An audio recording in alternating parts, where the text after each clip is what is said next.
parler de l'interview d'Emmanuel Macron à la presse quotidienne régionale. Stéphane Vernet. Alors, j'imagine que vous l'avez lu. Est-ce que vous pensez que c'est bien le rôle du chef de l'État de s'impliquer à ce point dans la dernière ligne droite pour les européennes? Ou est-ce que vous pensez, comme d'autres, qu'il agit plutôt en chef de parti, chef de clan, plus qu'en chef de l'État? Le fait que le président de la République s'immisce dans une campagne européenne, c'est pas la première fois. Je veux dire, ça me paraît C'est même le cas de Nicolas Sarkozy. Bien sûr, 2009, pas oui. quand même à ce niveau-là, parce que bon, là quand même, entre les affiches, où on supprime carrément la tête de liste, entre les professions de foi que nous venons de recevoir, il y a l'omniprésence d'Emmanuel Macron. Et je trouve, permettez-moi de le dire, je m'excuse du mot qui va peut-être vous paraître fort, il y a une certaine quand même hypocrisie quand je lis l'article d'hier. Pourquoi Parce que Emmanuel Macron a dicté le calendrier, avec un grand débat à rallonge qui a abouti quasiment sur rien. Il a fait en sorte, alors que l'Europe était une de ses priorités, de faire dévoiler le programme par sa tête de liste le plus tard possible, puisqu'il a fallu attendre les 15 derniers jours pour connaître le programme de Renaissance. Et il choisit ses adversaires pour en faire lui-même un débat national. Quand j'entends M. Macron en Roumanie dire « je vais m'impliquer à fond dans cette campagne », pour faire en sorte qu'on passe devant le Rassemblement national. Et que j'entends M. Bardella dire aussi moi, ma seule ambition, c'est de battre M. Macron, voire même de faire pleurer M. Castaner le 26 mai, c'est quand même assez incroyable, parce que quel est le programme, au fond? Moi, ce qui m'intéresse, c'est pas de battre quelqu'un, c'est l'intérêt des Français. C'est pas un référendum pro ou anti-Macron, cette élection. Elle doit se faire sur les enjeux européens. C'est lui-même qui en a fait un référendum, mais par contre, je n'accepte pas cette accusation qui consiste à dire que tous les partis en font un référendum anti-Macron. Parce que nous, par exemple, les Républicains, regardez bien, nous avons utilisé l'année 2018 pour travailler sur notre programme. Nous avons été les seuls à travailler pendant près d'un an.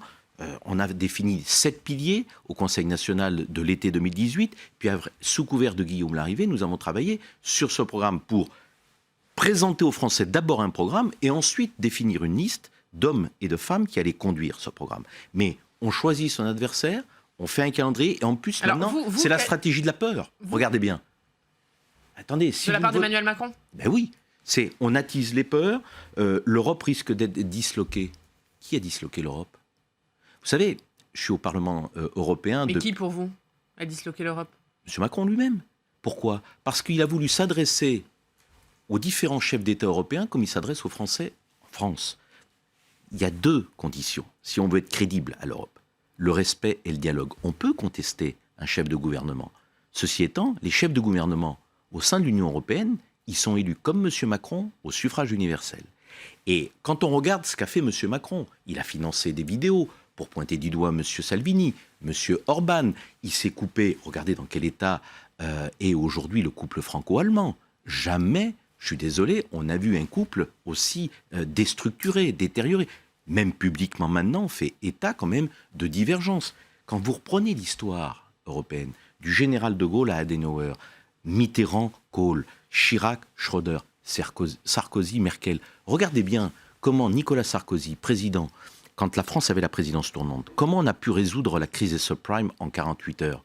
Comment on a résolu la crise de Géorgie? Il y avait un couple franco-allemand qui s'enfermait pendant toute une nuit et qui arrivait à des solutions concrètes et efficaces. Là, ce qui se passe, c'est que M. Macron n'a pas tenu ses engagements vis-à-vis des autres partenaires européens sur la diminution des dépenses publiques, sur le déficit. Nous avons les records européens de l'ensemble des taxes. On va présenter un budget déficitaire de plus de 3%. Et M. Macron dit hier dans la presse régionale, je ne veux pas rester prisonnier. Moi, ce qui m'intéresse, c'est la baisse de la dépense publique, c'est de baisser les impôts. Sauf que M. Macron a dépensé 2 fois plus, 40 milliards d'euros en dépenses publiques que son prédécesseur. Il a quand même obtenu des avancées, Emmanuel Macron, notamment sur le budget de la zone euro. Ah oui, vous trouvez? Regardez, entre les annonces... Il y a quand même eu des annoncés. C'est très intéressant. C'est pas fait, mais il y a quand même des annoncés. Non mais attendez, le budget de la zone euro, il devait y avoir un budget, un calendrier. Quel est-il? Je vous pose la question. Quel est-il? Regardez, refus de l'Allemagne, refus de la plupart des pays d'Europe du Nord. Et hier, les succès dont il parle, c'est quoi? Les droits d'auteur, la protection des investissements étrangers, la création du Fonds d'industriel de défense. C'est M. Macron ou c'est notre groupe, donc pour le vous, PPE? Emmanuel Macron n'a rien fait en Europe depuis 2 ans. Je dis qu'aujourd'hui, M. Macron, quand il a été élu président de la République, il y a eu un grand engouement. Et aujourd'hui, il y a une déception à la hauteur de l'engouement. M. Macron, regardez bien, n'a enregistré aucun succès européen.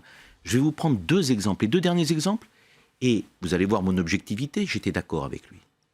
Le calendrier du Brexit, il n'avait aucune contrepartie, aucun engagement. Qu'est-ce qu'il a obtenu? Un échec complet. Sur la renégociation avec les Américains, j'étais d'accord, et on avait pris position, nous, aux Républicains, avant que M. Macron s'engage, on n'agit pas et on ne conclut pas un accord sous la menace, et surtout avec quelqu'un qui a quitté la table de l'accord sur la COP21. Qu'est-ce qu'il a obtenu? Un échec sur les listes transnationales, un échec sur la taxation GAFA, un échec, citez-moi, un seul succès, un seul, je ne vous en demande pas 50, un seul, de M. Macron au plan européen, aucun. Et moi, ce qui me perturbe en tant que Français, parce que vous savez, quand vous êtes au Parlement européen, vous êtes député européen, mais vous êtes député français. C'est l'isolement de la France. La voix de la France est complètement isolée aujourd'hui. Le PPE restera le plus grand groupe. Mais ce qui est important, c'est, et d'ailleurs, on a du mal à faire passer ce message-là auprès du grand public. Le 26, les résultats sont importants. Mais le plus important, c'est qu'est-ce qui se passe à partir du 27 ? À partir du 27 mai au 1er juillet, c'est la création des commissions. C'est le poids des parlementaires dans ces commissions. Quelle responsabilité vous avez au Parlement? Ce qui m'inquiète aujourd'hui, c'est que nous, on a un affichage, nous serons PPE.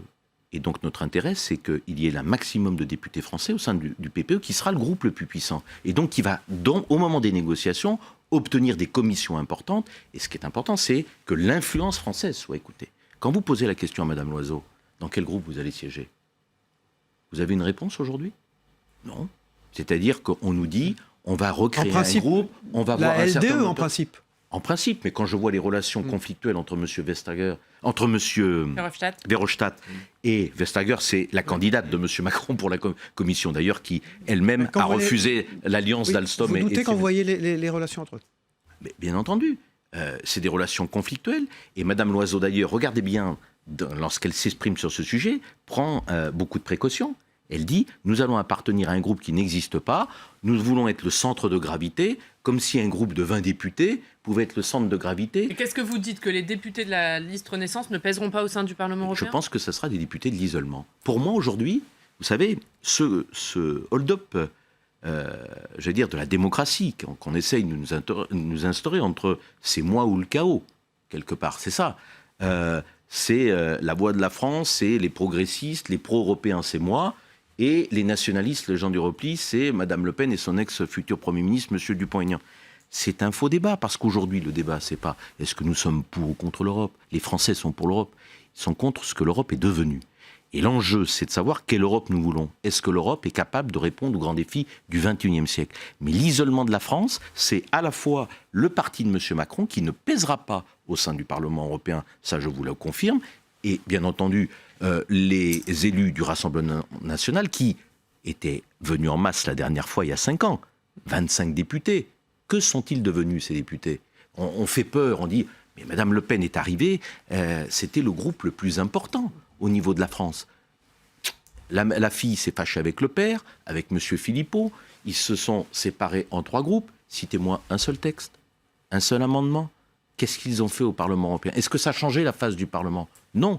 C'est simplement le drame, c'est que sur 74 députés, vous en aviez un certain nombre qui ne servent à rien. C'est ce qu'on appelle les députés dits inutiles, parce qu'ils ne sont pas là pour construire, ils sont là pour déconstruire. Même quand il y a des textes qui visent à faire progresser une situation sur de la protection économique. Regardez mon rapport sur le filtrage des investissements. Si on vous entend, les députés de la liste Renaissance, des députés de l'isolement, les députés RN, des députés inutiles. Oui.